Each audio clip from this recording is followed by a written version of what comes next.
So far, we discussed the left sum, the right sum, and the midpoint sum. The question that I want to answer in this video is, which method is the best? So before we move on, I would like to say that the picture credit goes to a textbook, Calculus Early Transcendental 8th edition by Professor James Stewart. It's an extremely wonderful book. Easy to learn. It has a lot of good detail, and I believe that most of the colleges and university, including high school, they use this book. When I was in high school and college, I used this book to learn my calculus. Okay, back to this topic. We have two pictures from the textbooks right there. Let's take a look at the first one. So the first one, allow me to zoom in. So the first one, this is a left sum. How do I know this is a left sum? Because we go from left to right. So if you take a look at the first picture, so the first point is right here. They use 10 subinterval, and then this is the sum.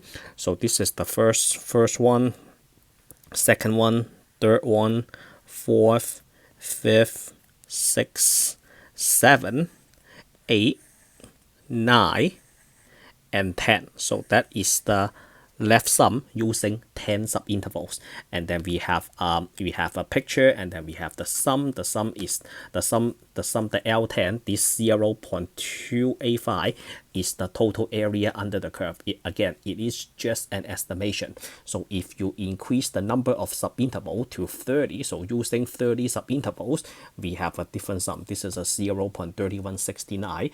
If you use 50 interval, you have a different sum, 0.3234. All right. So now, what is the benefit of using more subinterval? So using 10 subinterval, you can see that every time you create a rectangle, there are some areas right above that rectangle, right? So there is an underestimation if you use left sum, right? So using 10 subinterval, we have some overestimation, but if you compare the 10 interval and the 30 interval, do we agree that we are trying to reduce or minimize this overestimation? The answer is yes. So as you increase the number of subinterval, the underestimation is minimized. If you take a look at 50, compare the 50 and 30, these space are so tiny. So the idea that we got from here is, if you increase the subinterval from 10 to 50 to 100 to 1,000 subinterval, the underestimation can be minimized. But there is a disadvantage. The disadvantage is you have to do a lot of work, because if you use 50 subinterval, you have to add 50 products. Each product is the base times height. If you use 50 interval, then you have to add 50 products. If you use 1,000 subinterval, you have to use 1,000 number. The answer is more accurate, but the disadvantage is you have to do more work. So you have to do more work to get a more accurate answer.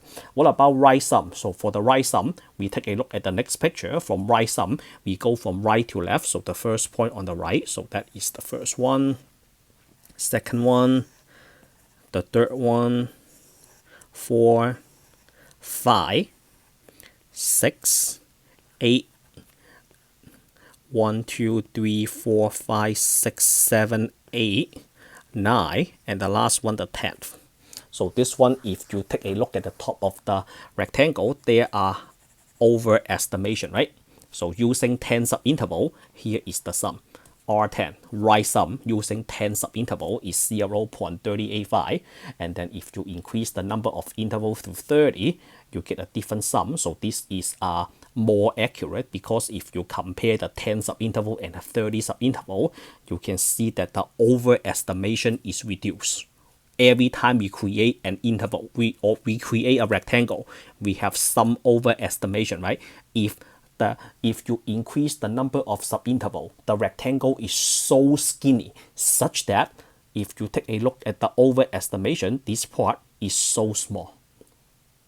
So when you do this method, it is recommended to use more subinterval. If you compare the 30 and 50, you can see that this piece is so tiny, because as the number of subinterval increases, the overestimation is minimized. So the lesson that we learned from these two pictures is when you do the left sum, the right sum, it is recommended to use more subinterval, because the more subinterval you use, the more accurate answer you will get. And then in the next table, I would like to give you a big comparison. So in this table, the first column, I have n. N means the number of subinterval.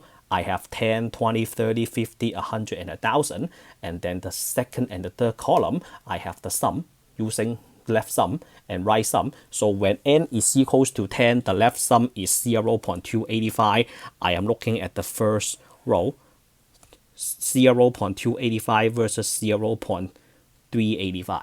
All right, so if you increase the number of intervals, so as n approaches to infinity, if you make the number of subintervals so big, do we agree that the rectangle is going to be extremely skinny, such that the overestimation or the underestimation is minimized? So if you push the n all the way to 1,000, you can see that the sum, this one, is pretty much close to 0.333, right? So the left sum and the right sum, they are close to 0.333. So the lesson that we learn is when you use the number of subinterval, use as many as possible. But the downside is you have to do a lot of work to get to the answer.